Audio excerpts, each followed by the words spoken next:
Thank you, Pastor Brent. Pero bago tayo mag-start, mag-preach, tatayo tayo lahat, nanalangin tayo sa Panginoon.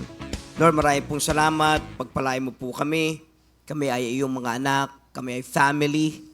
Kami ay nagpapalakas. Kami ay nagpapalakasan. Kami ay umuunlad, lumalaki, lumalago sa pamamagitan ng pagsunod sa iyong mga kautusan. We will continue to follow you, your rules, your decrees. We'll continue to be inspired by your word. So instruct us, Lord. But not only that, but teach us, Lord, to love you more, to love you better. We love you in Jesus' name. Everybody say amen. Amen. Praise the Lord. Bago tayo mo po, sabihin mo sa katabi mo, you look great this evening. Maganda. Praise the Lord. Hindi ko kayo kakilala, no? So mamaya pakilala kayo sa akin. Tomorrow, I think meron pa tayo mamayang gabi. Bukas na, no? Wag na kayo umuwi. Dito na kayo matulog. Kita-kita tayo tomorrow. Pupo tayo lahat. Sige po. Ito po. Lingkod ta. Okay? Thank you, Lord. Today, I'll be sharing a wonderful topic. Praise God. And the title is The Greatness of Loving God. So, we will not talk about how God loves us, no?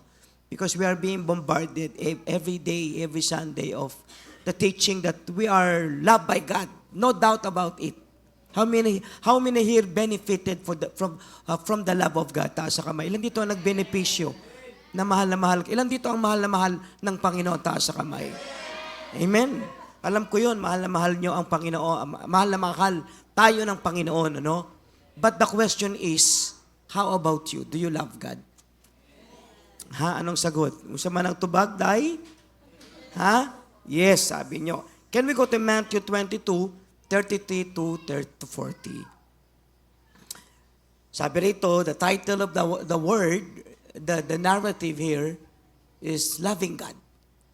So nakipag-argumento ang Panginoon. Hearing that Jesus silenced the Sadducees, the Pharisees got together. One of them, an expert of the law, tested him with this question. Teacher, which is the greatest commandment in the law? And Jesus replied, love the Lord your God with all of your heart, with all of your soul, and with all of your mind. This is the first greatest commandment. And the second is like it, that you love your neighbor as yourself. And all the law and the prophets hung on these two commandments. So kung aking sasummarize, kung aking i-assess as far as, if I will try to use my coconut shell, and assess kung ano ito, ibig sabihin, dalawa lang ang kategory ng tao sa mundo, no? So there are two kinds of people in the world. The saints who love the Lord, and also the ain'ts, the people who does not love the Lord. So walang in-between. Walang pinipay sabihin na in-between ako dyan. A little love of God and a little of, sometimes I feel, nahubya ako, tamad ako kay Lord. Parang ayaw ni Lord ng ganun. So, ang tanong siguro, pwede mong sabihin na, bisa pagsabihin na may mga taong nagmamahal kay Lord at may mga taong hindi nagmamahal kay Lord. Yun lang eh. So, there is no in-between.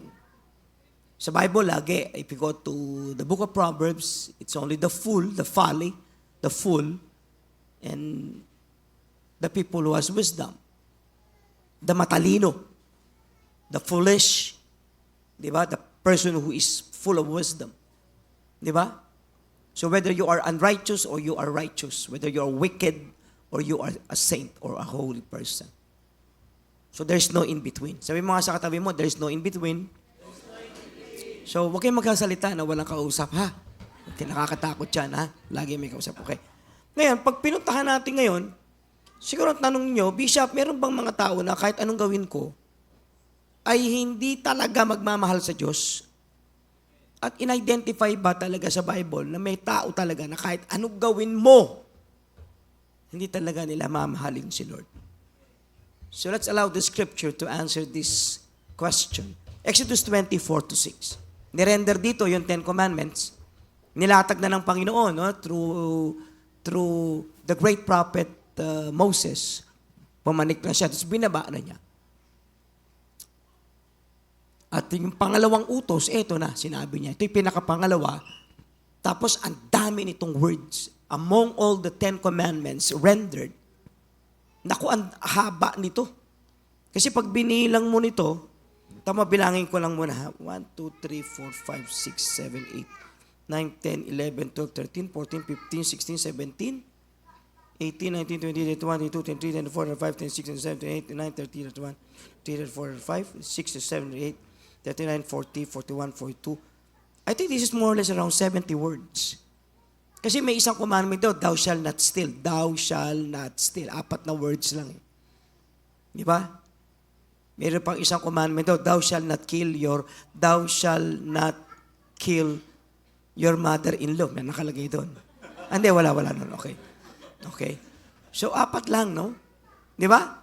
Pero ito hindi, around 70 or 80 words were rendered to explain the wonders and the grandioso of these words, of this commandment.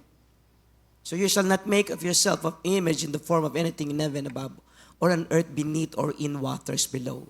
Sige nga. You shall not bow down to them, worship them, for I, the Lord your God, I am a jealous God, punishing the children for the sin of the parents to the 3rd and 4th generation of those who hate me. Meron palang tao that hates the Lord. Even though it was blatantly, presented that, di ba, hindi man lang nagkimi ang Lord na, hindi, may mga namumuhi sa akin. Sabi niya gano'n. So, walang keme. Hindi siya, ang Panginoon kasi, one of the great, kaya ako humanga kay Lord. Kasi ang Lord, hindi nakikisama sa atin. Kasi di ba pag mahal mo yung kaibigan mo, kahit na sometimes loko-loko yung kaibigan mo, di ba? Parang, ingat ka ng konti, pero di ba medyo nakikisama ka eh. Pero si Lord, hindi siya nangengeme. I don't know what is the equivalent word for Bisaya dyan of ngeme. Nangengeme, hindi ka nag-aalinlangan, ha? Baka, masaktan. Kuha niyo ba ako? Pwedeng tumango kahit hindi niyo ako naintindihan. Kunwari, naintindihan niyo ako, tuwan-tuwa naman ako na ang galing-galing ko mag-preach, parang ganun lang yan, okay? So, hate me. So, are there people who hates the Lord? The answer is yes. From the horse's mouth, we can see that there are people who hates the Lord. And tumuloy siya, can we go to 6? But showing love to 1,000 generations of those who love me and keep my commands or commandments. So there are people who love God. Nandito sila eh. Di ba? Sa kwarto na ito, nagsama-sama ang mahal ang Panginoon. Amen? Taas nga kamay ng mahal niya si Lord. Very good. So, madali ako maniwala eh. Tama ba? So, sabihin na natin, totoo yung pagtaas niyo ng kamay. Okay na yun. Wag na. So, hindi na ako makipag-contest doon. Okay? So, lumalabas that whether you are God-hater or you are God-lover, that's how the Scripture boldly presented it. There is no in-between. Whether money love the Lord or money just uses the Lord. Yun. And hates the Lord. So ngayon, siguro ang tanong, bakit hindi mamahalin ng ibang tao si Lord? Bishop, bakit po may mga tao namumuhi kay Lord? Ano ba ang reason nila? Ba't naman sila gano'n? Nakakainis naman sila. Ba't hindi nila mahal si Lord? Di ba? Narito ang mga reasons why. So why people don't love God? 4 na reasons, sulat nyo. Una, sige, go. Una, they don't know Him. Number 2, sa mga, andito na yan they fear Him. Number 3, He makes them feel uncomfortable. And number 4, they will have to change their lifestyle. Stuck tayo muna dyan sa 4 na yan. Picture na lang ninyo. Ganyan, hindi na kayo sumusulat ngayon. Di ba, wala na kayong kwaderno. Are you familiar with the word kwaderno? Di ba? Kwaderno, pisara, lapis, lamesa. Di ba, ng bata ko ganyan, no? Okay, abreha ang mga kwaderno. Bisa kwaderno. Di ba? Nakakatawa. Natutuwa ako lagi pag may kasama ako bisa. Martis, Mercules, tuwan-tawa ako sa mga... Di ba? Okay. So tuloy tayo. So unang-una, they don't know Him. Di ba? Bakit ko naman mamaalin si Lord? Di ko naman sa kilala. Di ba? They don't know Him. So this could imply a lack of understanding or connection to the concept of God. Some people might not have been exposed to religious teachings or people who haven't explored spirituality. And kung meron man, wala siya nakikitang weight of, why? Bakit ako maging spiritual? Hello? Dami-dami kong ginagawa eh. So there are people who don't love God because they don't know Him. Di ba? Kaya pag tinanong mo yung mga tao, kamusta ka? Naka bang relationship sa Ginoo? Sagot ko lang, dahil naman akong ginagawang masama eh. And these words are not bad, but this indicates that you are talking to an unbeliever. Wala naman akong ginagawang masama eh. Alam ko na agad unbeliever to.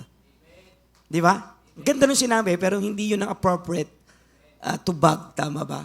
Doon sa pangutana. Okay? Number 2, they don't know Him. Number 2, they fear Him. So may mga tao naman, they have a little knowledge of God, but nahadlok sila sa Ginoo. Papatayin pala ako ni Lord, di ba? Pag nagalinto pala ako, pag ganyan, papatayin na agad ako ni Lord. Hindi pa. Bukas pa. Okay. So they fear Him. So, okay? So the fear of God can stem, siguro it can be stemmed from the wrong perception of God. As God is a judgmental God who easily punishes. We have the concept of God who punishes people. Na pag hindi kanya kursunada, tsugi ka. Hindi ko gusto yung ilong mo Diba? Hindi ko gusto yung katawan mo Ano ba yung katawan na yan, diba? Sa Pilipinas lang, diba? May matambok, may niwang. Diba? Wala dito niyan. Absent sila ngayon. Pero pag pumunta ka sa US, naku, lalaki ng tao. Diba? Sa atin lang tinutokso ang tao. Hindi ko gusto yung mukha mo, hindi ko gusto yung ano mo. Hindi ko gusto yung tigyawat mo, nasa sentro pa ng noo mo. Kaya ayaw kita. Rejecting kita. So they have the wrong notion about God and they fear God because siguro someone told them that God is a God of punishment and He punishes those whom He do not like. It's a wrong concept. Number 3. Can we go to number 3? And He makes them. He makes them feel uncomfortable. Ito naman, this idea naman, this might due to the feeling of guilt. Siguro yung tao ay naapang bisyo, di ba? Nagsasabu, konti lang, pasundot-sundot. Meron na siyang asawa, pero nakakakita pa rin siya na, uy, gwapa ka. Maganda siya. Cute niyo, litlit ng ilong niyo. Sa kaya siya humihinga. Di ba? Uy, litlit ang bewang niyo. Pa nagkaanak, 5 na ang bewang. So, natatakot sila na, Bishop, ibig sabihin, pa na born again ako, mawawala yung bisyo, yung mga kaibigan ko, siyempre, nagbabardago lang kami. Alam mo naman, minsan lang naman, pa nagpa-party kami, ang konti-konti ng chonky, tapos konting-konting nood ng porn, mawawala yon. So, He makes them feel uncomfortable. Now, once you become a Christian, you will become convicted about personal action or sin, or a sense of being held accountable of one's deed. Ibig sabihin ba nito, parang aayusin ko na talaga ang buhay ko? That is something hindi ko gusto, di ba? Kasi whether we like it or not, nung hindi pa tayo Christian, di ba? Nung hindi pa tayo kita Kristohanon, totoo naman, nag-enjoy naman tayo sa kasalanan, tama ba? Sumagot kayo dyan. Di ba? Nag-enjoy ako nung araw. I love chonky, marijuana. Start ako mag-marijuana 13, 14, 15, 16, 5 years. Na-convert ako 18. Sabi ko nga nung araw, Lord, mawala na lahat, wag lang chonky. Ang sarap talaga. Ang sarap. Kasi pag nag-chonky ako, lakas ko kumain, naglilinis ako ng bahay, nakikita ko lahat ng mga nawawalang pera. Nanay ko, ba't naglilinis ka ng bahay gabing-gabi? May nakatira na ako nun. Di ba? Environment friendly ako nung araw. Di ba? Tsaka kumikita ako ng konti. Tapos, nung na-born again ka, ikakat mo dayon. Hello? Ayoko nun. Pangapat, ang mabigat ito. They would have to change their lifestyle. Ibig sabihin, pa na-born again ako, Bishop, nagsasuggest ka that I will be embracing a pious, clean, proper life. Di ba, mag-i-start na ako ngayon pumunta sa church ni Pastor Brent every Sunday. Tapos kakausapin nila ako, ang bait-bait nila. Tapos bigla na lang, bibigyan nila naman ako ng assignment sa church. Tapos may magtutulong na naman ako sa contribution nila. Tapos paatinin nila ako ng prayer works, prayer meetings. Ibig sabihin, magbabago completely ang buhay ko. Doon takot yung tao. Andiyan ba kayo? So, may mga tao ba na hindi mamahalin si Lord? This will be a probable reasons why they will never step in to love God nor serve the Lord. Hindi siya masama, pero alam natin hindi siya rin mabuti. Tuloy tayo? Patayon ta? Baka pagod na kayo, naawa ako sa inyo. Kita ko baka puyat kayo. Kasi ako nag-uumpisa pa lang ako para akong diesel eh. So, maiksi lang po ang preaching ko. Siguro 15 minutes lang ito bago mag-alas 12. Tapos na tayo lahat. Okay? Are you okay? Yes! Patayon ta. Okay. So, ngayon siguro ang tanong nyo, Bishop Manny, ang gwapo-gwapo mo. First time kita Erase. Okay. May mga tao ba na mamahalin ang Diyos? Are there people that will decide to love God more than their life? The answer is yes. So let's allow the scripture to answer it correctly. Deuteronomy 7:9. Know therefore that the Lord your God is God, is faithful God, keeping his covenant of love to 1,000 generations of those who love him. There are people who will love God and keep his commandments. Meron bang tao? The answer is yes. At sunod-sunod silang generations that will love God. So what is my what is my distinctive to others? Dahil banal ako? No. Mahal ko lang si Lord. At bakit ako iba sa Kanya? Hindi nila mahal si Lord. At malalaman mo, sa kanilang lifestyle, sa kanilang priorities, na hindi talaga nila mahal. Ay, judging ka. Hindi ko kailangan mag-judge kasi nakita ko na eh. At meron na akong observation na hindi niya mahal si Lord. Amen? Another verse, Nehemiah 1:5.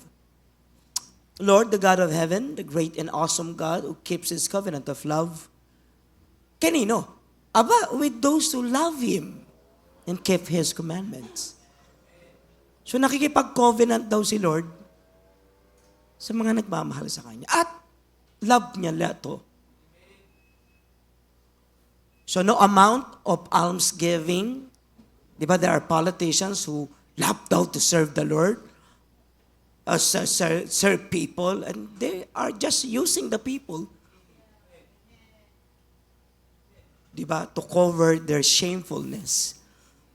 Mahal ba talaga nilang mahirap? Erap sa mahirap? Di ko alam.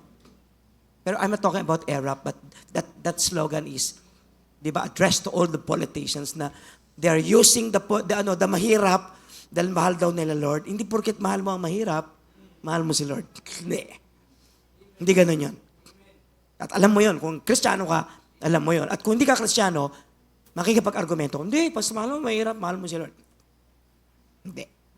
Another from the psalmist, Psalm 69:36. The children of his servants will inherit it, and those who love his name will dwell there. Lahat daw ng mga matuwid na maglilingkod sa Diyos ay mamanahin ang lupa, partikular ang mga taong nagmamahal sa kanyang pangalan. Another will be the last verse to prove this. Psalm 97:10, and let those who love the Lord hate evil, but he guards the lives of his faithful ones and delivered them from the hand of the wicked. So lahat daw na namumuhi sa masama, lahat daw na nagmamahal sa Diyos ay namumuhi sa masama. At binabantayan daw ang kanilang mga puso na mga tapat sa Diyos. At nilalayo sila ng Panginoon sa lahat ng masama. So that's what defines us. So how do I define you? Life giver the vow. Those who love the Lord. So pag tinanong kayo, sino yung mga tao mo doon? Man, saan ka pupunta? Punta ako sa sa Davao kasi hindi pa ako nakakabisita doon sa church ko. Ba't ka pupunta ron? Sino ba sila doon? Yun yung mga nagmamahal sa Diyos. Wala silang ibang agenda kundi mahalin ng Panginoon. At magsasama-sama kami para ipaliwanag at i-express sa isa't isa kung gaano namin kamahal ang ating Panginoon. Amen? Sabi mo nga sa katabi mo, sana ma-inlove ka lalo kay Lord. Amen? Ngayon, Bishop Manny, puro Old Testament yung sinabi mo. Sa New Testament, meron ba sinabi na may tao talaga nagmamahal kay Lord? Yes, tumuloy ang Bible. At ang sabi, from 1 Corinthians 2:9, however, as it is written, what no eyes has seen, what no ear has heard, and what no human mind has conceived, the things God has prepared for those who love Him. Sabi niya, hindi pa nakikita ng mata ng tao, hindi narinig ng tainga ng tao, o no, ng imahinasyon, ng isip ng tao, ang mga bagay na hinanda ni Lord sa mga taong, sino? Nagmamahal sa Kanya. Wow. Mabigat yun. Tumuloy pa siya, 1 Corinthians 8, 2-3, and those who think they know something do not yet know as they ought to know. But whoever loves God is known by God. Sino man nagmamahal sa Diyos ay kilalang kilala ng Diyos. Yung salitang kilala dyan is not just yung parang mental assent of knowing certain things or certain person by name o ano man. No. The word is ginosko. Ginosko is a Greek term that explains the intimacy between the two, God and the people whom He love, and the people who love God. Yun. Meron silang ginosko, meron silang relationship na more than the gnosis, the science of knowing information. Ginosko sila. So si Lord ginosko niya yung tao at yung mga tao ginosko din nila ang Lord. Another verse, 1 Corinthians 16, 21, 22, even though masakit ito, ayaw ito i-preach na magagandang church, kasi masyadong prangka, but ganito po ang sabi, I, Paul, write these great things in my own hand, and if anyone does not love the Lord, yung mga ayaw magmahal kay Lord, sumpain sana kayo lahat. Yung sabi na niya. Medyo galit na to. Sinabi talaga niya kung ano ang future ng mga taong hindi nagmamahal kay Lord, sumpain kayo. Kasi walang future ng mga taong walang, di ba, dili na higugma sa Ginoo. May curse. Of course. May sumpa. Sumpain kayo. Grabe, no? So, meron bang future sila? No. May sumpa ba sila? The answer is yes. So, the question is, do you love God? So, tayo naman yung katabi mo, tanungin mo nga siya, do you love God?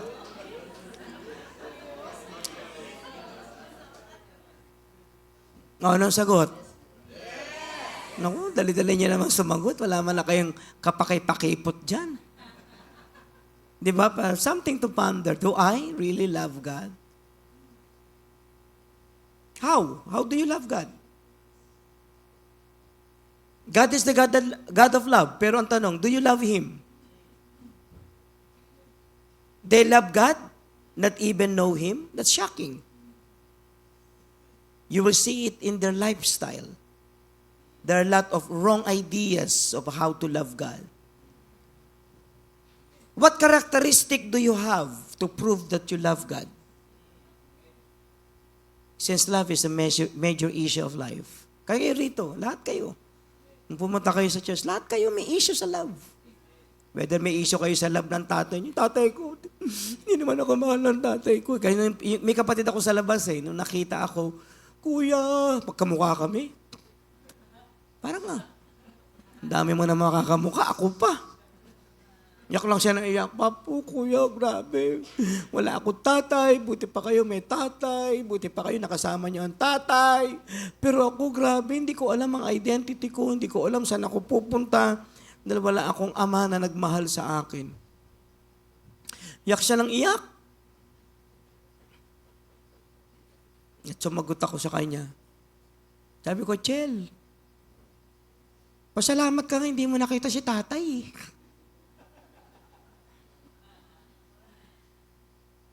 Naglulong ka sa love ng tatay, buti nga hindi mo nakasama. Natauhan siya, bakit kuya? Abay, parang wala rin siya.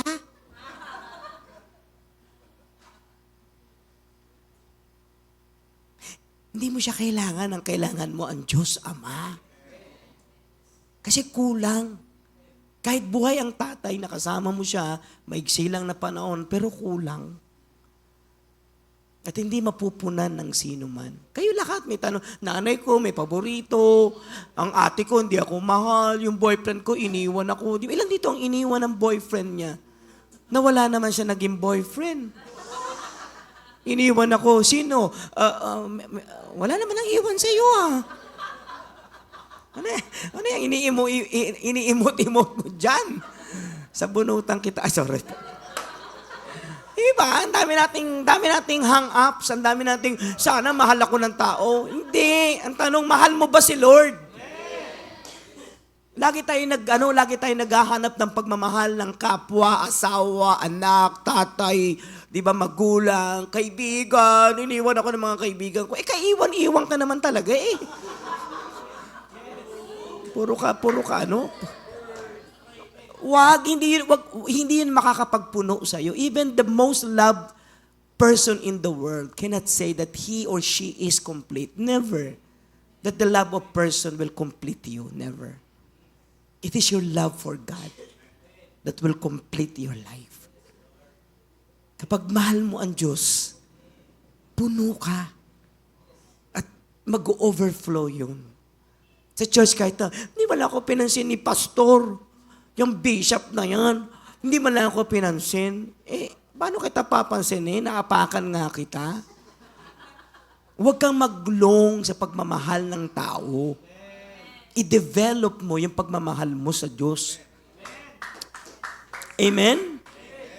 Amen po ba? Kaya, it's a big, if you think that love is a big deal with you, it's a big deal with God.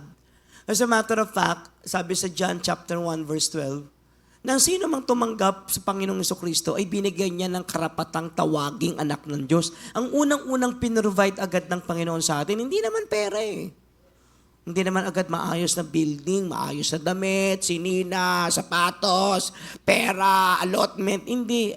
Ang unang-unang binigay ng Diyos, binigyan silang karapatan tawaging anak ng Diyos.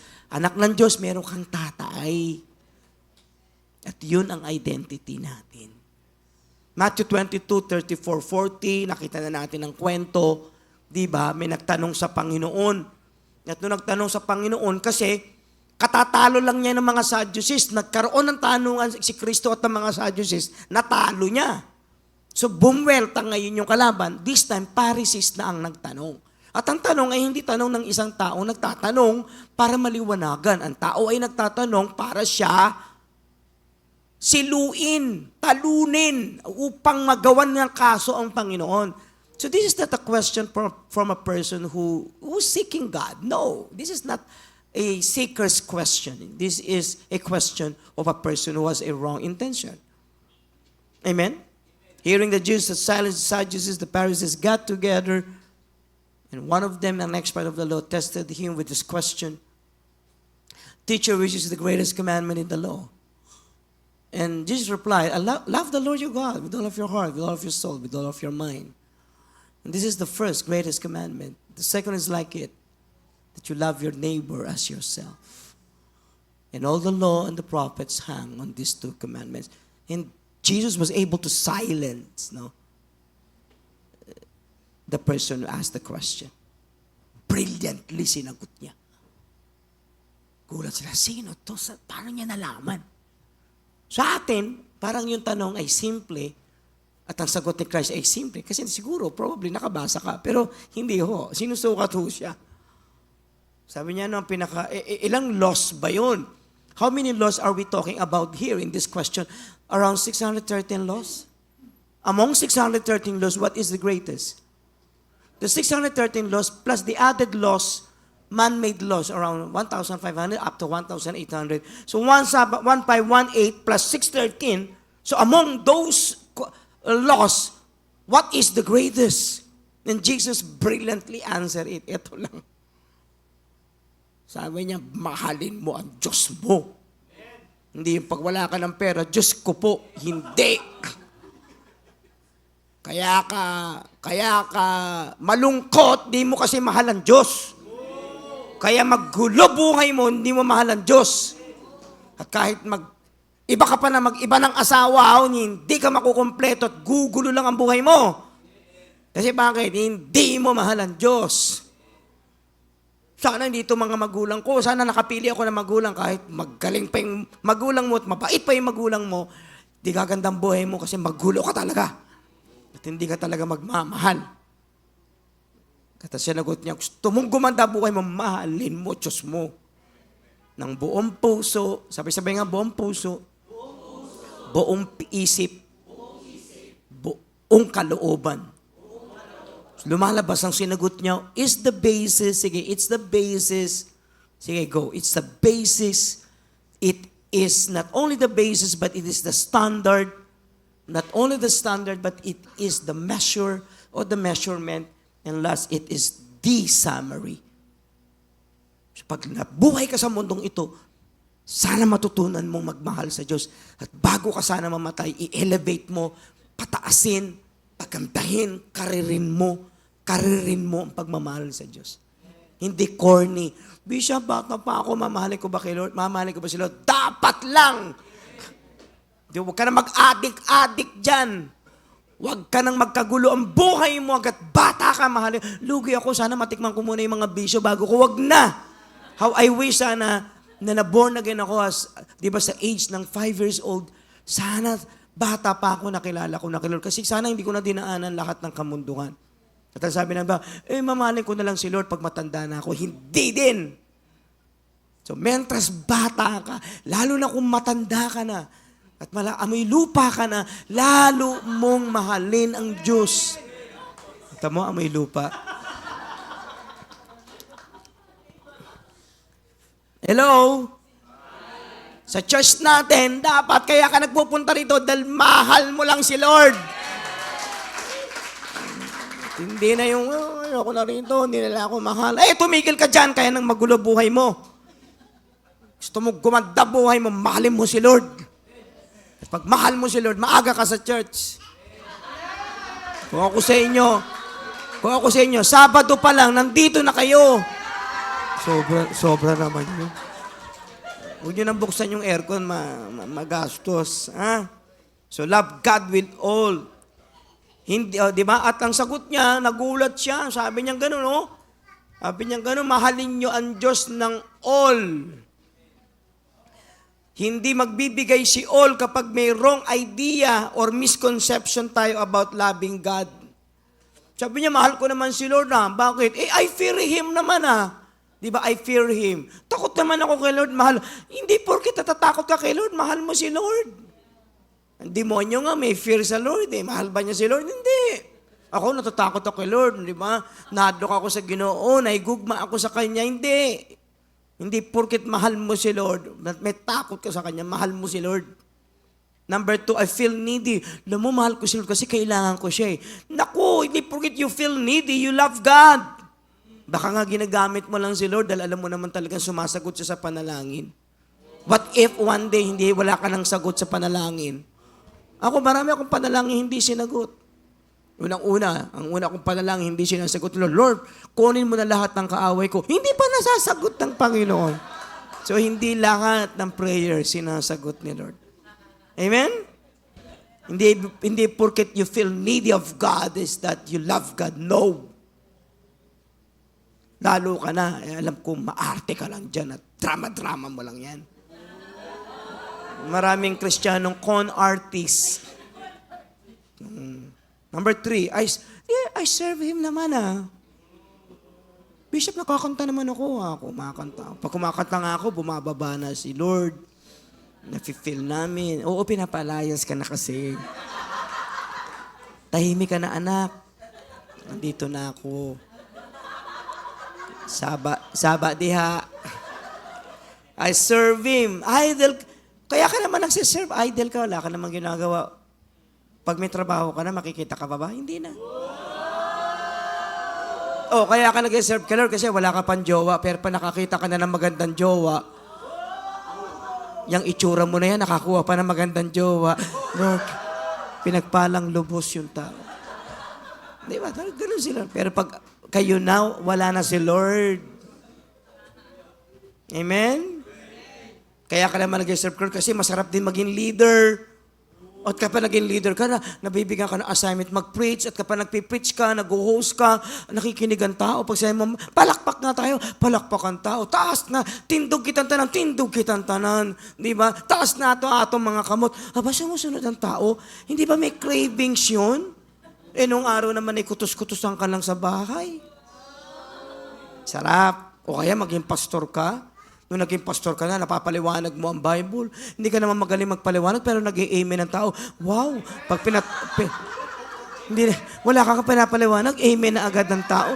Pagpatong mo ng kamay, natutumba ang tao. Wow! Hindi. Nung araw, lahat ng patungan ng kamay mo, nawawala ang pitaka. Ngayon, pagpatong mo, gumaga. Di ba? Medyo iba yun. Kaya ka ngayon naglilingkod dahil ba, wow, iba na pala ako, di ba? Ngayon ang tawag na siya ngayon, brother. Nung araw ang tawag sa'yo, tukmol. Tukmol, kumusta ka rito? Ngayon, brother na. Pare, brother na ako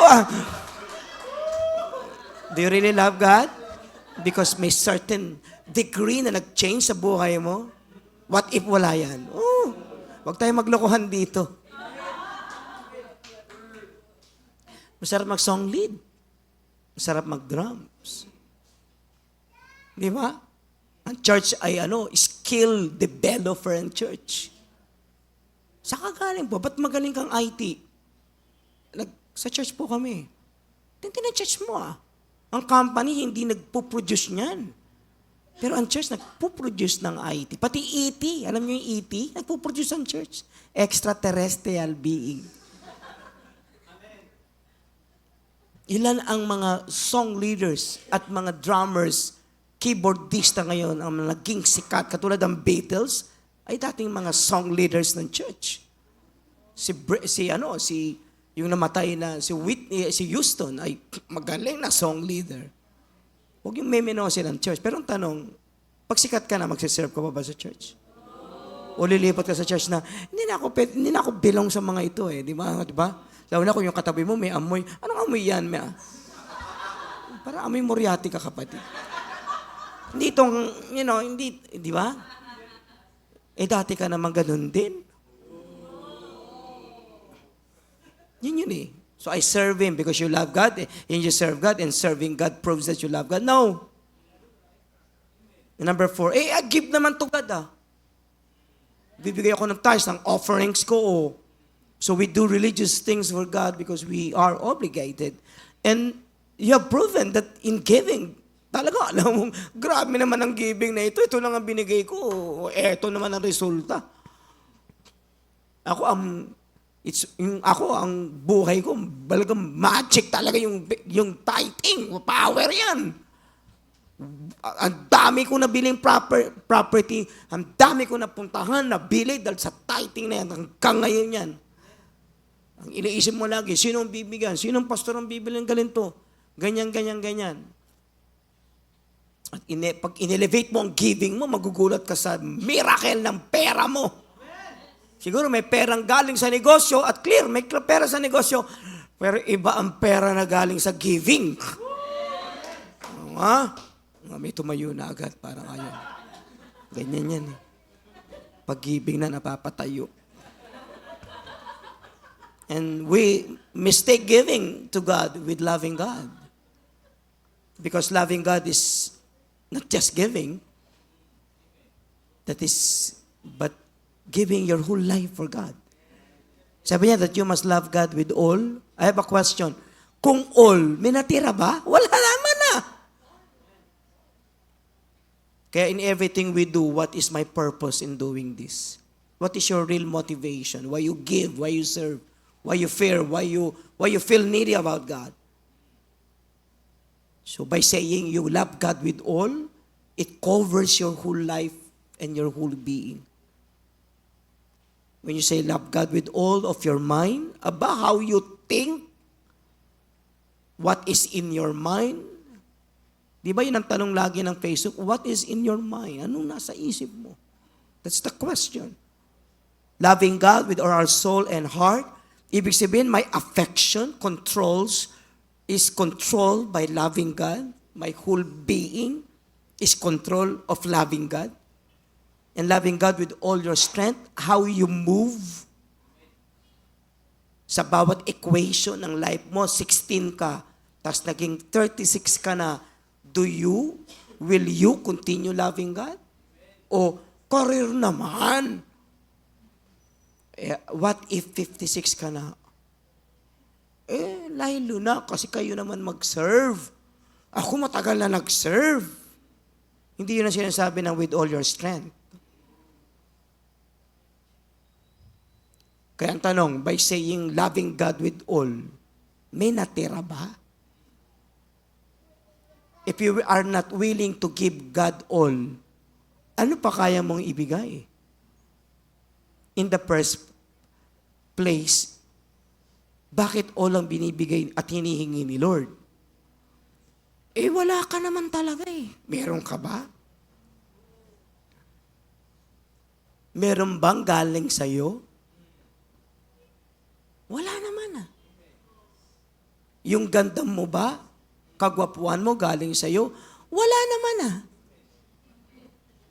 Hindi niyo ako iniintindi. Wala naman eh. Asan yung sinasabi? Gwapo ako, Bishop. Gwapo si Bishop Manny. Gwapo nga ba? May pera ako. Wala ka naman pera. Wala ka namang ibabalik kay Lord na galing sa iyo. Ang ibabalik mo lang naman sa Kanya yung lahat ng galing sa Kanya. So, tanong, ba't ka hirap na hirap magbigay ng all? Kasi inaari mong iyo yung hindi naman iyo. Yun ang problema. Di ba? Allegedly, kinukonsider mong iyo yung hindi iyo. Kaya nahihirapan kita. Kaya tanong si Pastor Brent, may pera ako, 60,000. Pastor, pakitago mo lang ito, lagay mo lang sa account. Kasi pupunta ako sa church mo, tapos paki-withdraw. Kasi may dadaan dyan sa, pagpunta ko dyan, may dadaan taga Masbate. Andyan yata, bibigay ko lang yung pera, yung 60. Kasi hindi akin yan eh. So pagpunta ko rito, bibigay niya ba yung 60 ko? Pastor, paki-withdraw mo na yung 60. Ay, mahirap yan kasi bakit mo pina-withdraw yan? Pinahiram mo na sa akin yan eh. Nakatago na ron eh. Alam mo naman gagamitin ko yan eh. Kasi nga mag-a-apply nga ako sa Japan. Magpapunta kami doon. Mababawasan ng 60,000 eh. Sakaling kita dyan, hindi naman iyo yan ah. Di ba pinahiram ko lang sa'yo yan? Nagkakaproblema tayo pag yung pinahiram sa'yo, kala mo iyo eh. So tanong, madali ba yung all? Madali kapag alam mong wala ka. Ngayon, bakit tayo nahihirapan mag-serve kay Lord? Kasi akala mo sa'yo lahat. So ano ang susi? Greed. Bakit ka hindi naglilingkod ko? Kasi greed. Kasi lahat ng bagay iyo. Ang problema ng greed, grade 1, grade 2, hanggang grade 12 ka. Ano problema ng bansa natin? Ba't umuulan? Ano natagpuan? Ang daming greed. Tama ba? Gulo bansa natin. Tuloy-tuloy yung ulan. Walang tigil yan hanggat hindi nila binabalik ang pera na hindi naman kanila. Sabi mo sa katayo mo, ibalik mo na yan. Hello? Does it make sense? So isa-isayin na natin para matapos na kita. Number 1, unang-una, love God with all of your heart. Mahalin mo ang Diyos ng buo mong puso. So what is puso? It denotes the center of your life. So when you say you love God with all of your heart, ibig sabihin, you put God at the center of your life. Dapat your life revolve around loving God. Why are you working? Why are you planning to get married? Why are you planning to go to the church? Bakit gusto mo mahaba na matagal? Because gusto mong mamahal pa ang Diyos. Lord, kulang. Wag 18, mamamatay na ako. Wag 30. Lord, pahabain mo ang buhay ko kasi mamahalin kita. Basta sa church namin, kung walang nagmamahal kay Lord, ako po, mamahalin kita. Kasi mahal talaga kita. Lord, pahabain mo ang buhay ko. Lord, paramihin mo ang pera ko kasi tutulungan kita. Hindi ko pahirapan yung church. Kung may bubuksan church, ako na po gagastos. Kasi ayoko pong mahirapan sila. Payamanin mo po ako. Di ba? Madaling mga ako magbigay ng pera pag wala kang pera. Pero pag may pera na, bakit naman ako magbibigay? Hindi naman nila pinaghirapan to. Yun ang problema. Kapag, akin to eh. O bakit hindi mo mamahal si Lord? Teka muna, may naasikaso pa ako eh. Alam mo, maraming Kristiyano, linggo nagtatrabaho pa. Sobra ka naman, linggo nagtatrabaho ka pa. So, tanong ko, Bishop, pasensya ka na. Wala ako ng linggo eh. Tatrabaho ko tuwing linggo. Tagal mo na. Ba't ka nagtatrabaho? Kaya, alam mo naman, mahirap ang buhay para gumanda ang buhay. So nung nakaraang 2 taon na linggo, wala ka sa church. Uy, maganda na ba ang buhay mo? Hindi nga eh. Bakit wala ka asinso? Bakit kami hindi nagtatrabaho ng linggo? At tuwing linggo, pinagpapala kami ni Lord. Pag linggo, may mag-aabot sa akin ng pera. Uy, pamalengke ko na. Uy, pang-shopping ko na. Mamaya, Bishop, kain tayo sa labas. Hindi ko naman nakaya dun eh. Kain na, pakakin. Kung sa inyong gusto mong di ba kasi bakit? Andun ako ng linggo eh. Kung wala ako ng linggo, may magpapakain pa sa akin? Wala. Nga.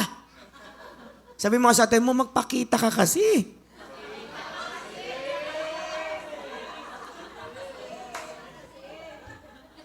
Nandiyan ba kayo? Hello? Amen?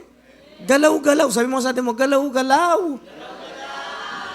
Sabi mo, galaw-galaw nang hindi pumanaw. Sabi mo, galaw-galaw nang hindi pumanaw. Ang tamad mo kay Lord, tas gusto mo masipag sa sayo? Hindi. Paano ka pupunta sa langit? Hindi ka nga makapunta sa church. Does it make sense? Paano mo bibigay yung buong buhay mo? Yung tithes mo nga, hindi mo mabigay eh. Ano naman yung tithes mo, kakapraso? Ikahihirap mo ba yung ikapu mo? Bishop, bakit po ganito ang buhay ko? Puro inakupo. Wala kang ikapu eh. Kapag walang ikapu, inakupo. Tama yun sa iyo yan. Andiyan pa ba kayo? Praise the Lord. Hindi ko kayo pinapatamaan. Tinitira ko talaga lahat kayo. Kasi minsan nga lang ako mapumunta. Ganun yun. Padayon taday? So, ibig sabihin, when you say loving God with all, it denotes the center of your life is a feeling and affection. That entire feeling is controlled by your love for God and affections. Sabi ng affection, talagang, di ba, dapat we must be the most affectionate person in the world. Basta ako, love ko si Lord. Pero introvert ka, hello? Basta ako, Bishop Manny, lumulukso ang puso ko sa saya. Ano? Yung itsura mo na yan? Lumulukso na yan? Kung lumulukso ka sa saya, tumalong ka dyan. Bishop, mabigat ako. Sirain mo itong flooring dito. Pagawa natin. Bakit may sira ang church? Masyado nilang mahal si Lord eh. Mahal si Lord, di ka nakikita. Mahal si Lord, hindi ka nag-aambag. Mahal kasi mo si Lord, hindi ka nag-share ng gospel. Mahal mo si Lord, ang init ng ulo mo. Kapag may utang sinisingil mo, mamura mo. Pero pagdating sa pagmamahal ni Lord, dapat hindi tayo masyadong maingay, tahimik lang tayo. Ha? Pag mahal mo ang tao, magwawala ka. Kaya karamihan ng tao sa church, bakit umuunlad ang buhay? Nagwawala sila sa pagmamahal sa Diyos. The vigorous sense is obviously sin. The passion is manifesting. The desire and appetites is controlled by the love for God. The purpose and affection is clear. The endeavor, Bishop, pag-pray mo, may bubuksan ako negosyo. Pag nabuksan ko to, magbukas ka ng church. Sabi ko sa kanya, makakabukas ka ng negosyo. Kasi yung negosyo niya nakakonek sa Lord. Yung iba, hindi ko pinagpe-pray over. Bishop, pag-pray mo tong negosyo ko. Hindi. Bakit po hindi? Yung isang negosyo mo nga, hindi na ka na namin nakita. Bubuksan mo pa yan. Wala ka na, hindi ka na namin lalo makikita. Huwag ka na magnegosyo. Hindi ka na makikita. Huwag tayong maglokohan. Ang daming Kristiyano nanloloko sa Diyos. Alam mo sa totoo, hindi talaga nila mahal si Lord. 43 years na akong pastor, 43 years na akong Kristiyano. Hanggang ngayon, yung vigor ko to love God, hindi nawala. Hanggang ngayon, nagwawala ako. At yung mga nakasabay kong pastor na walang ka-feeling, hindi ko na sila nakita lahat. At yung apoy ng pagmamahal ng Diyos na yun na ibaba ko sa mga anak ko. May apo na ako. 4 na henerasyon na kami. Nanay ko, ako, anak ko, apo ko. 4 na kaming henerasyon. Saan ang vision namin? Vision namin, church. Hindi, pag Sunday, kama ba pag Sunday? May kilala akong pastor, pag Sunday, wala siya sa church niya. Pangalawa, may kilala akong pastor, tuwing Sunday, nagswiswimming silang pamilya. Di ko po yung ginawa sa tanang buhay ko. No, di ko yun gagawin. Kasi yung linggo sa Diyos yun. And nothing beat Sunday. May kilala akong pastor. Ngayon, wala na siyang church. Wala siyang ginawa. Tuwing linggo, nagswimming silang pamilya. Tuloy mo yan. Hello? Dapat you love God with all of your heart. Always check your heart. Ask your heart, do you love God? Kapag hindi mo minahal ang Diyos, cardiac arrest ang aabutin mo. Kaya ako, 43 years na ako kay Lord, wala pa ho akong absent sa church. Hindi po ako nagmamalaki sa inyo. Never ako nag-absent sa Sunday service. Ano ibig sabihin nun? Sige, isipin niyo mabuti. Every Sunday nasa church ako. Sige, ano ibig sabihin nun? Love God? Sa ano pa? Ano ibig sabihin nun? Ibig sabihin nun, hindi pa ako na ospital. Tama ba? Kasi exactly, hindi ako nagkasakit. You want a healthy life? Love God. Patay na lahat sila, buhay ka pa. Kaya ako, may kaibigan ako, laging siya nauuna. Una siyang kumita, una siya nag-asawa, lahat nauuna. Namatay, nauna rin siya. Una ka na, kako. Mauna ka na.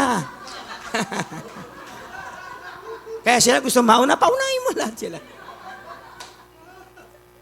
Ilan dito mamahalin si Lord? Pag umalis kayo rito, magdesisyon kayo. Bishop, Pastor Brent, tulungan nyo ako mahalin ng Diyos. Pagalitan nyo ako pag hindi ko mahal ang Lord. Huwag kayo matakot sa amin. Warning ang kami na hindi namin mahal Lord. Kasi bakit? Makikinabang ka dyan, pati mga anak. Palakpakan natin ang ating Panginoon. Are you okay? Number 2, love God with all your soul. Naku, Bishop, anong pagkakaiba nun? Heart, di ba soul yun? Di ba intertwine yung dalawa? The soul is the heart is the soul. No. The soul is the complete being. Ikaw yun. Money is the soul. It's the complete being of the person. The heart is the affection, the vigor. Yung vigor mo, yung adrenaline, yung apoy. That says the heart. Pero ito, hindi iba ito. It's the whole being. It is who you are. Kaya dapat kinakausap mo yung sarili mo, Manny, tumitigas na naman ang ulo mo. Manny, tamad mo na naman. Manny, lately nagagalit ka na naman ulit. Alam mo, Manny, ngayon nanonood ka na naman kung ano-ano na naman ang pinanonood mo. Dapat you talk to yourself. And if there is a person that will bring you to God, it's you. Hindi ba na ako pinalap ni pastor? Hindi ba na ako pinapanalangin ng church? Makakalimutan ka namin. Bakit? May kanya-kanya rin tayong problema sa buhay. Hindi naman ikaw lang ang may problema at aasikasuhin ka. Ako may problema rin. Amen? At wala akong inistorbong tao sa sarili kong problema. Ang pastor nyo, hindi magpapayag na, uy, magbigay naman kayo sa amin, tuition fee ng mga anak namin, kahit wala. May kanya-kanya rin tayong problema. Pero sana turuan mo din ang sarili mo na ikaw mismo din ang unang magmamahal sa Diyos. Kalad ka rin mo ang buhay, sarili mo, katawan mo, mahalin ng Diyos. Hindi yung kailangan mo pa ng revival night. Revival night naman na tayo para maayos naman ang buhay ko. Ilang revival night ang kailangan mo? Masakit din sa lalamunan yan. Di ba? Pahilak-hilak ta, paiyak-iyak, paluhod-luhod. Pero kapatid, ikaw mismo, decide today that your whole being is only for loving God. Amen? Whole being. The person who you are must decide that you will love God with all. Yung katawan, isang araw ihina. Yung katawan, isang araw magkakasakit. Pero dapat the soul must decide whether in sickness or in health, in prosperity man or in poverty, the entire being will love God. Kaya ako sabi ko, Lord, ilang taon na lang ako? 60 years old na ako, di ba? Di ba parang 58 lang? Pero dapat habang tumatanda kita, lalo mong minamahal ang Diyos. Palakpakan natin ang Diyos. Pumapalakpak na siya. Pakitulungan natin. Ibig sabihin that every part of yourself should be for the expression of loving God. Number 3, love God with all of your mind. Tumuloy siya, love heart, loving God with all of your heart, loving God with all of your soul, and loving God with all of your mind. Ano to? It is the faculty of your understanding. The intelligence will love God. Dapat mag-decide ka every year, habang tumatanda ka, lalo mong minamahal ang Bible, lalo mong inaalam ang Scripture, lalo ko na tanda-tanda ko na, pinai-enroll pa ako ni pastor sa SOD. Ano ba yan? Dapat habang tumatanda ka, lalo kang nag-aaral. Hindi yung kapag meron ng, di ba? Saan yan, Bishop? Merong seminar sa Maynila o magkano babayaran? 5,000. Pag iipunan ko na yun, grabe naman. Alam naman namin nilang mahirap kami. Dapat yan, nililibre kami. Libre na nga ang kaligtasan. Gusto mo pati yung growth, libre pa. Amen? Dapat ang church must freely give. Yung kuryente kaya, free. Yung rent kaya dito, free. Pwede ka bang pumunta sa Jollibee na, Jollibee, mukha kayong pera. Kada kibot, pera. Singil ang singil. Anong sasabihin sa'yo ng Jollibee? Guard, pakidampot mo nga at ilabas mo ito. You know, growth is expensive. You want to grow, you will pay for it. Dapat willing ka habang tumatanda, lalong natututo, lalong nag-aaral. Pinagbabayaran mo. Alam mo, nag-seminar kami sa papuntang Singapore, ang binayad namin, 24,000 bawat isa. Pwede naman ako magreklamo na, hindi, alam ko na yan, padala mo na lang sa akin. Hindi, babayaran mo yung growth. Kamo, binigyan kami ng free lodging, wala. Fair, wala. Bayad pa kami 24. Why? Because spiritual maturity is expensive. Kaya maraming Kristiyano nakakagulo ang church, dapat hindi sila naniningil. Dapat libre. Kaya sabi niya, ba't ang init sa church? Hindi lumalamig sa'yo kasi hindi ka nagtatights. Kasi matalino yung aircon namin. Dahil nga puro ka libre. Kaya sa church namin, ang lamig-lamig. Sabi niya, Bishop, ba't ang init? Aba, ang lamig na eh. Sabi ko, alam mo sis, alam nung aircon kung sino ka.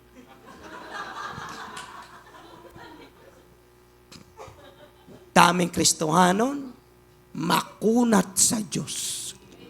At hindi lang sa Diyos, makunat sa kanilang personal growth. Kaya hindi natututo. Maraming Kristiyano, puro palibre.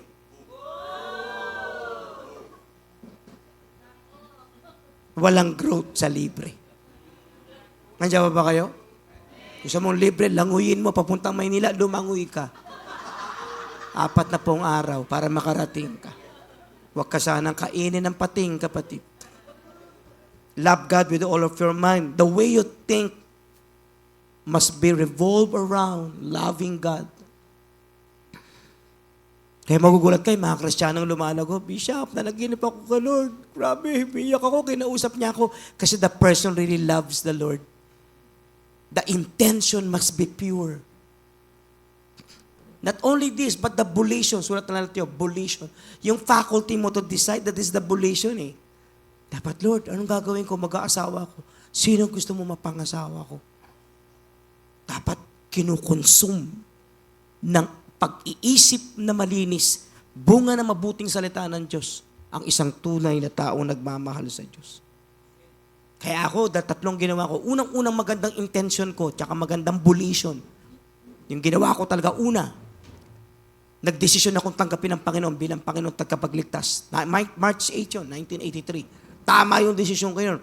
Pangalawang matinding desisyon ko, kung sino mapapangasawa ko. Kasi kung ano man ako magiging in the future, may kinalaman kung sino ang makakapartner ko. Kaya magdesisyon kayo mabuti, sino mapapangasawa nyo. Kung magkakamali kayo ng asawa, wag na lang kayo mag-asawa. At wag nyo sabihin na, kawawa naman ako, may edad na ako, wala pa akong asawa. Tanungin mo lahat yung may asawa ngayon, hindi na sila masaya. Tanungin mo.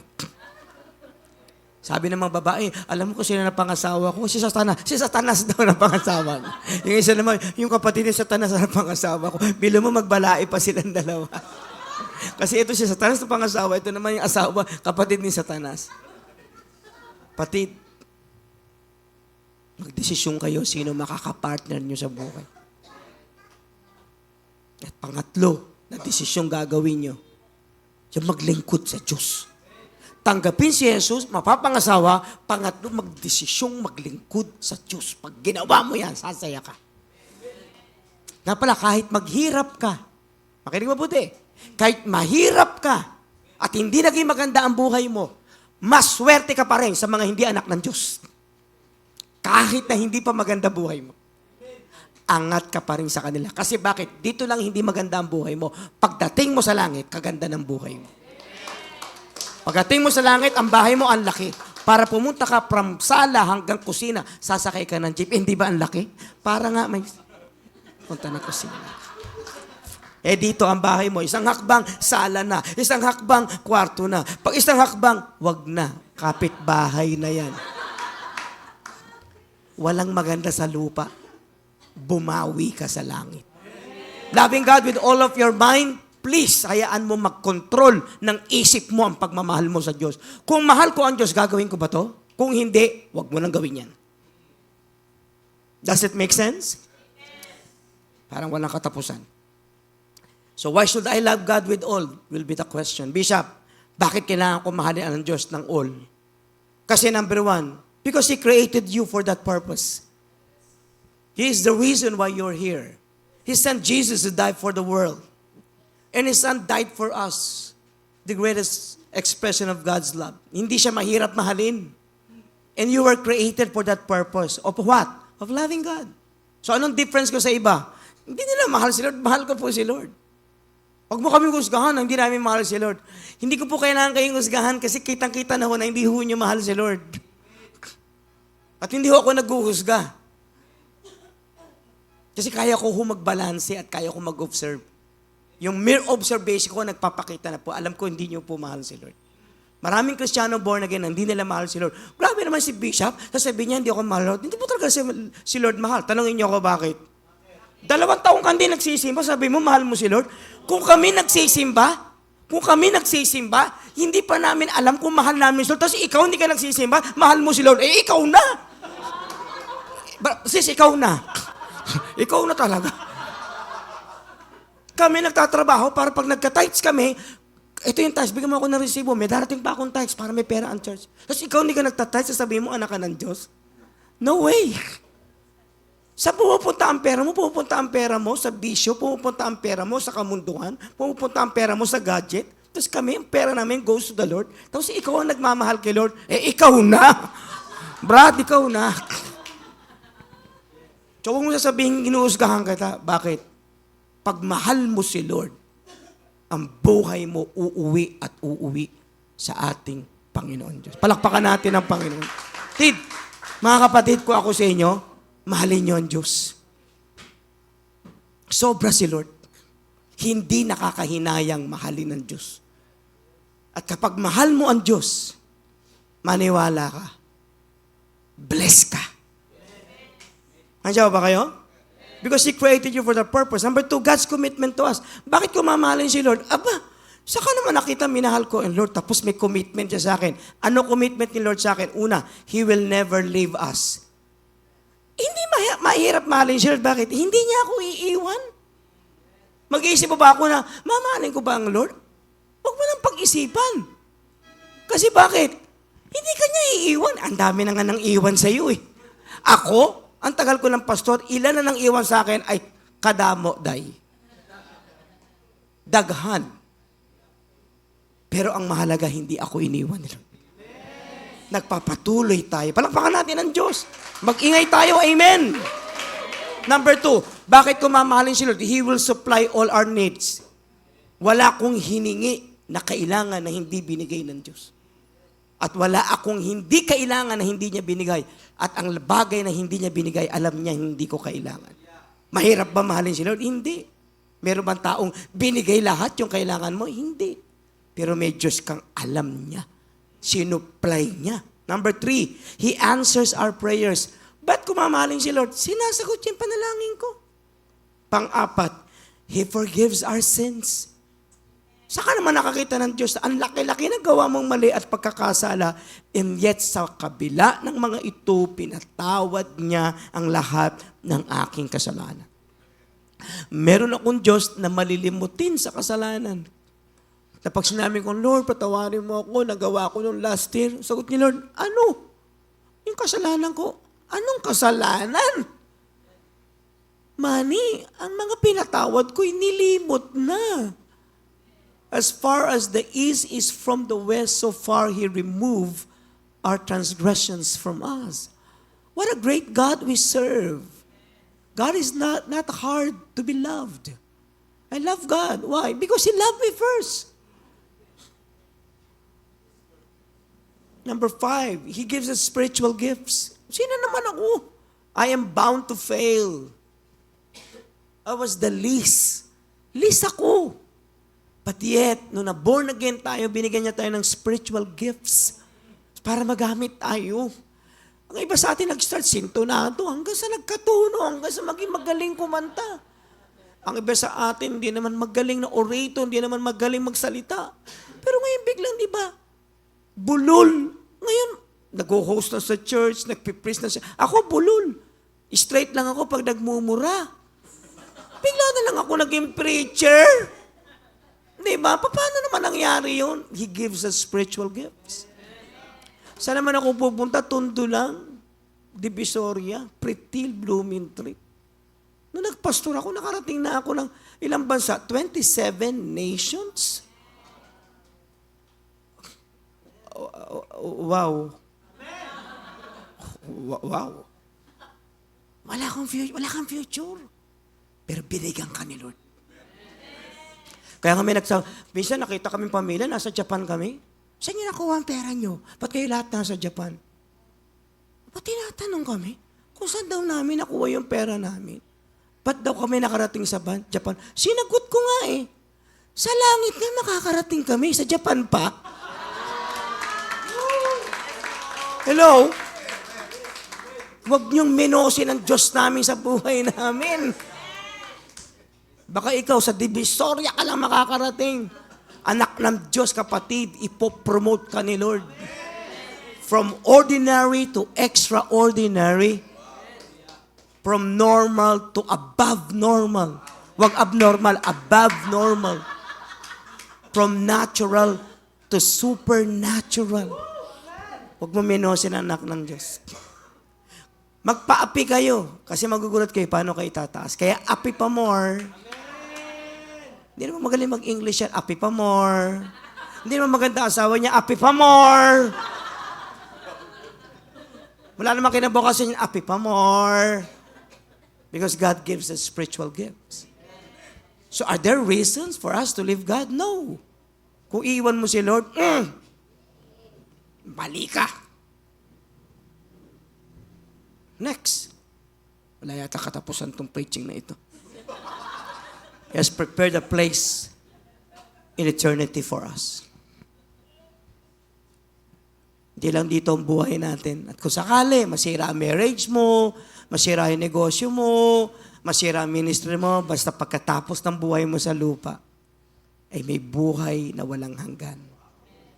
Wala nang sakit, wala nang matambok, niwang, wala nang makori, wala nang dato, lahat pantay-pantay. Wala nang sakit, wala nang tigyawat, wala nang pandak, wala nang kawayan, wala na. It's a perfect place. Not only that, bakit ko mamahalin si Lord? Because He will resurrect us. Amen? Pagkabuhay na muli, wala na tayong tigyawat, wala nang sakit, wala nang... Pag umuubo ka, may dugo-dugo pa. Wala na. You will be resurrected with a glorified body, a body that is so beautiful, because perfect beauty comes from resurrection. Yung kayo lahat, magrarampa na kayo, ganda-ganda nyo.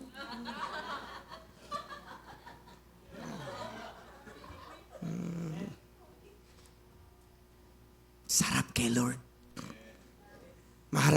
Mahirap siya mahalin, mali. Kaya mahirap siya mahalin, mali utak mo. Kasi hindi ka anak ng Diyos. Sorry ha. Ang Bible kasi, prangka ang Bible. Alam mo, ang Bible, offending siya. Sabi niya, dapat di tayo nakakasakit. Yung Bible mismo po, basahin niya, nakakasakit siya. Genesis pa lang, 1, ang sakit na eh. Kaya wag mo akong paangdaran na kailangan hindi ka nananakit. Hindi ho. Kaya tayo na born again, nasaktan tayo sa sinabi ng Biblia. At yung Biblia na nasaktan tayo, binago tayo. Si Kristo ay Panginoon. Offending sa Muslim. Offending siya. Si Yahweh ang Ama. Offending yan sa ibang religion. Resurrection is about absolute beauty. So why should I love God? With all these reasons are enough to say that I must love God. And so how to love God? When you truly love God, you know, you will, when I truly love God, you will obey Him fully. Susunod ako sa Kanya, hindi selective. Okay ako, maglilingkod ako, pero walang tithes. Okay, magta-tithes ako, pero wag naman kinukuha yung oras ko. Hindi. I will obey Him fully. Next. You will serve Him wholeheartedly. Amen? Number 3, you will share Him boldly. Picture po. Number 4, you will trust Him completely. Number 5, when you go to the church, you will worship Him extravagantly. And number 6, you will give to Him generously. 7, you will defend Him with all of your strength. You will meditate His word intelligently. And then you will be willing to suffer for Him to gain eternity. Ako nung araw, nung naging Christian ako, willing na ako mamatay. Allah, ang dami kong give up. I give up my career.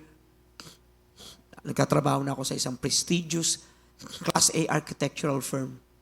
Sabi ng boss ko, man, you're going to Saudi. Nung araw, nung panahon ng 80s namin, lahat kami, ang eye namin Saudi Arabia. Ganda ng future. Pero nawalan ako ng gana. Second day, mag-serve ako kay Lord. So, meron ba akong qualms? Meron ba akong inhibition? Meron ba akong regrets? The answer is no. Amen? Bishop, if I will not love God, what will happen? You will not love God? O sige, you will never be happy. Never you will be happy. Wala akong nakita na hindi nagmamahal kay Lord na ang saya ng buhay. Yung Diskaya, maganda ba buhay nila? Dami-dami nilang luxurious cars. Tingnan mo ngayon buhay nila. Nakakaingit ba sila? Hindi ho, nakakaawa po sila. Pag hindi mo mahal si Lord, hindi ka magiging masaya. Number 2, you will never be satisfied. Hindi mo mahal si Lord, hindi ka mapupuno. And number 3, kung hindi mo mahal si Lord, you will never experience contentment. Hanggang ngayon, pwede akong kumain sa kantin, sa karinderya. Pwede akong kumain ng isaw, kwek-kwek. Ayun, nakita ko kanina, bukas titirahin ko yon. At kung ano-ano pa. Kasi may contentment. Masaya ako, nakita ko kayo, at yun ang masaya sa buhay ko. Hindi ko makakalimutan tong araw na ito. Kasi nakita ko kayo. Amen? Naniwala naman agad to. Hindi po, totoo po yan. Next, and you will never accumulate enough wealth and honor. Pag hindi mo mahal si Lord, hindi ka kailanman pagpapalain. At kung malaki man ang pera mo, pera lang yan. Kita naman nyo ang pera ni Bryce Hernandez at ni Henry Alcantara. 1 billion piso galing to. Pero pera lang yun. Pag na kay Christ ka, mahal mo ang Panginoon, you will be the happiest person in the world. He made you to love Him, and you will never experience loving God if you will not give your life to Jesus. And love is the whole life of a person. And it must be given to the right person. And to love God with the whole life is loving Jesus and loving His Father. What profit a man if he gain the whole world but loses his own soul? If you do not love Jesus, you will lose your soul. Ako, give up ko kamanyakan, drugs, pera. Sabi ko, Lord, sige Lord, give up ko to. Nung give up ko to, sabi niya, gusto mo money? Gusto ko mag-serve kay Lord. Lord, asa mo ako gusto mag-serve? Kala ko sa music eh. Kasi musician ang family ko. Musically inclined kami. Sabi Lord, hindi. Papastor ka. Sabi ko, sige Lord. Tama yung decision ko. And until now, 43 years, nag-aaya ko for another 10 years, another 7 years, so that 50 years ng service ko kay Lord. Sarap, sabi ko, Lord, ano kaya feeling ng 50 years? At kung may pagkakataon pa ulit, another 10, what? Anong feeling ng another 60 years? Hindi nakakahinayang. Nag-uumpisa pa lang ang mga kabataan, tumuloy kayo. Okay, titingin sa tao, kung ayaw ng kaibigan mo, higala mo mag-serve kay Lord, iyaan mo siya. Tumuloy ka. At ang pinakamagandang pamana nyo sa mga anak nyo, ay ang pagmamahal kay Lord. Sabi ng mga anak ko, pa, grabe ka, no? Minahal mo si Lord. Nakita nila kung paano miraculously nag-provide si Lord sa family ko. Lahat ng anak ko nakagraduate ng prestigious school. Alam nila kung saan galing ang tuition fee. Sabi nila, walang tao tumulong sa akin. Wala. Si Lord lang nagbigay sa akin ng pera. At ang bait ni Lord, hanggang ngayon, may ginagawa pa siya. Anong gagawin ni Lord? Hindi ko pa alam. Basta ang mahalaga, alam ko na mahal ko siya. At kung kulang yung pagmamahal ko sa Kanya, ang prayer ko, Lord, tulungan mo ako. Tabangi, Lord. Help me to love you. Alam mo, sagot ni ang ganda ng tanong ni Charlie Kirk sa asawa niya. Sabi niya, how can I serve you better? I think that is the best question that we must consider. Paano niya mamahalin si Lord better? Alam niyo sa church niya, huwag kayong sumama sa issue ng mga tao, bagay, politics. Sisira buhay niyo. Kasi dito sa church, let's teach each other and remind each other that we will be reminding each other to love God. And dapat yun, hindi siya offense sa'yo. Grabe naman, tinanong ako kung mahal kay Lord. Dapat lang kitang tanongin, talaga bang mahal mo pa si Lord? Sagot ni Jesus Christ, Peter, do you love me? And he asked this question 3 times. Because love is a major issue. Issue ng God the Father at issue ng God the Son. Love God. Mga kapatid, marami akong sinabi na nakakatawa at marami akong sinabi na nakakabigla. Pero isa lang gusto kong paalala sa inyo. If you will not love God today, you will never love God tomorrow. So decide today that you will love Him all the more, bigger, greater, and wider. Alam mo, isang bagay lang pinamana ko sa anak ko. Wala talaga kami. Wala kaming pera. Sabi ko lang, mahalin natin si Lord. Kaya pag nagpunta sila sa bahay ko, pinag-uusapan lang namin kung paano lang namin mamahalin si Lord. We do not talk about money. Hindi rin kami nag-aaway sa pera. Ang misis ko, hindi kami nag-aaway sa pera. At kung naubos ng misis ko yung pera, ang sasabihin ko lang sa kanya, pera lang yan, mauubos siya. Papa, nagamit ko ito. Go. Mga anak ko pa, pinakamalaking issue sa amin is God. And to love God. Decide today. Palagi ko ang kinakausap ko, ikaw lang. Alam niyo ba, I have a bad news to all of you na hindi kayo lahat kausap ko. Alam niyo na ang kausap ko lang dito isang tao. At tinatanong ka ng Diyos ngayon kung mahal mo siya. Kasi kapag hindi mo siya mahal, hindi siya gagalaw sa buhay mo. But if you will decide today, Bishop, I am deciding today, this evening, this is a very crucial day, night, where you will decide That you will love God more than your wife, spouse, more than your children, more than your siblings, and even more than your pastor, and more than your bishop, or even more than yourself.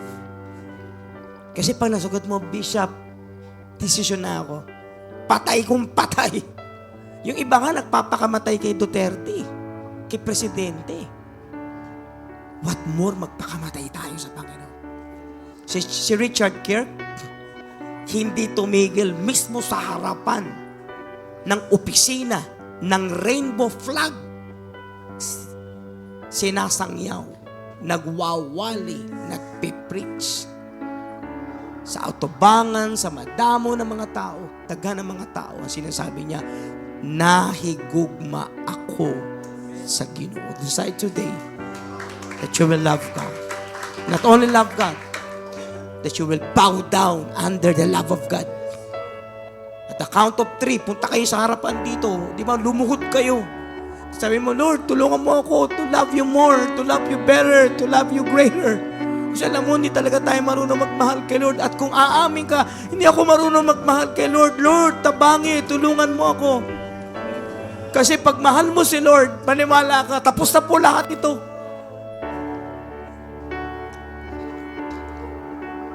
Cry out before God. Pagsuko, pangayo, humingi ng awat, habag. Lord, patawarin mo ako. Sabihin mo, Lord, patawarin mo ako. Hindi kita mahal. Hindi kita minahal. Lord, tulungan mo ako. Kulang ang pagmamahal ko sa iyo.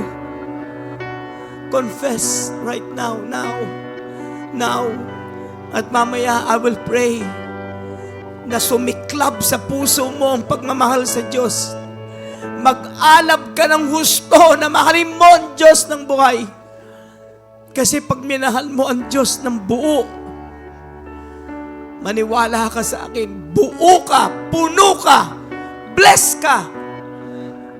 At walang makakapigil, walang pera makakapigil sa pagmamahal mo na meron ka sa Diyos. Talk to God right now. I'll give you your time. Talk to God right now. Talk to Him. Talk to Him right now. Humingi ka ng tawad. Hallelujah, Father. Lord, sa harapan mo ay ang iyong mga anak sa Life Giver the Vow. Lord, napaka-humble ng mga tao na ito. Grabe ang pagmamahal nila sa iyo. Pero umaamin po sila kulang. Kaya sa pangalan ng Panginoong Hesus, humihingi po kami ng tawad sa aming kamangmangan, kaplastikan, sa aming kakulangan. Humihingi kami ng tawad sa lahat ng aming pagbabalat kayo. At humihingi kami ng tawad na wala kaming effort to love you more and greater and deeper. And today, Lord, Holy Spirit, roam around and may you touch the head of the person. You are being touched by the Holy Spirit, inserting into your hearts the love for Jesus. You will begin to love God greater, deeper. And you will begin to serve God greater than you serve people, loved ones, and even yourself. Go back to Christ now.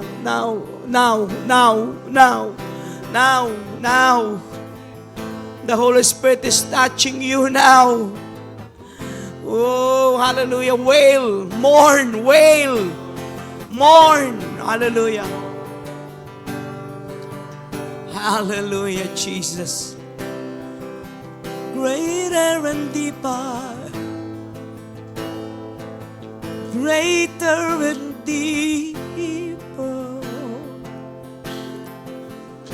Oh. Hallelujah. May ginagawa ang Diyos sa buhay mo. Inooperahan ng Diyos ang puso mo. Inaalis ng Panginoon ang katigasan ng ulo. Inaalis si Lord lahat ng mali sa iyong puso. Inaalis ng Panginoon ang lahat ng mga bagay na mali sa iyong buhay. At meron siyang inooperahang mga puso. Meron siyang pinagagaling na puso. Meron siyang nire-reconstruct na puso. At meron siyang inaayos na mga puso na handa ng mahalin ng buhay na Panginoon Diyos. Hallelujah. Hallelujah.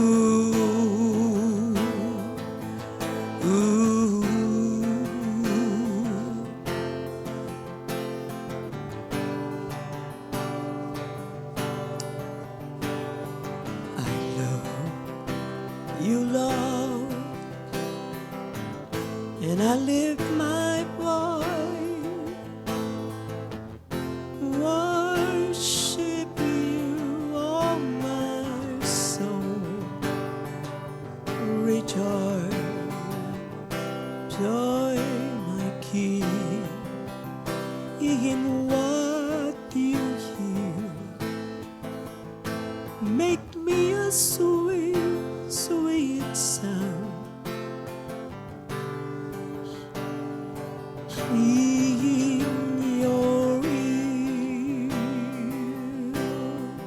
la la la la la la la la la la. May binabagong puso. Alam mo, nararamdaman ko po may inooperahan ng Holy Spirit sa inyo, tapos inaalis yung lumang puso. Ezekiel 36:26. Tapos naglalagay siya ng bagong puso. Isang pusong dalisay. Mula ngayon hanggang bukas, darating pang buwan. Matatapos ang taong 2025 hanggang pagpasok ng 2026. Hanggang sa muling pagparito ng Panginoon, ang pag-ibig ninyo sa Diyos ay mag-aalab. Hindi siya pababa, pataas siya ng pataas.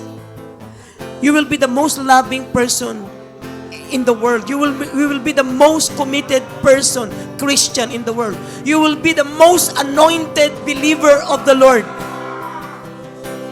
Maayos, masinop, mabuti, na tunay na magaganap sa iyong mga puso. At ang iyong puso, inaalis ni Lord lahat yung sakit na gawa ng tao, gawa ng bagay, gawa ng kasakiman, gawa ng maling mundo, is now being removed from your heart. And the Lord is so pleased to tell you that He will dwell inside your heart, making your heart as the dwelling place of the living God. At aapaw ang buhay at puso mo sa pagmamahal lamang sa iisa't buhay na Diyos. At alam mo, magiging maayos ang iyong buhay, bibig, puso, damdamin. Ang iyong katawan ay magiging malusog, healthy, hahaba ang iyong buhay. Kasi nagpapahaba ng buhay ang paglilingkod sa Diyos at pagmamahal sa Kanya. Today, nagsalita ang Diyos sa iyo ngayon. Mahalin mo ang Diyos ng buong puso, buong kaluluwa, at ng buong isip. And that is final and executory. God is good. Tatayo tayo lahat, purihin ang Panginoon. Taas ang iyong kamay. You recommit your life again to the Lord. Come on, taas ang kamay. At sabihin mo, Panginoong Jesus, lakasan mo, Panginoong Jesus, mamahalin kita. Tulungan mo ako na ang buong buhay, isip, puso ko ay ibibigay lang sa isang natatanging Diyos na buhay. Ito ay hindi emosyon. Ito ay buong buhay, puso't kaluluwa, na maglilingkod lang sa iisang Diyos. Maraming pong salamat sa pangalan ni Jesus. Amen. Hug somebody please. Girl to girl, man to man. Want you to hug Sabi, bulungan mo siya, mahal kita, pakapatid sa Panginoon. Come on, tell him, her, that you love him, her, in the love of Jesus. Come on. God bless you, brothers and sisters. See you tomorrow.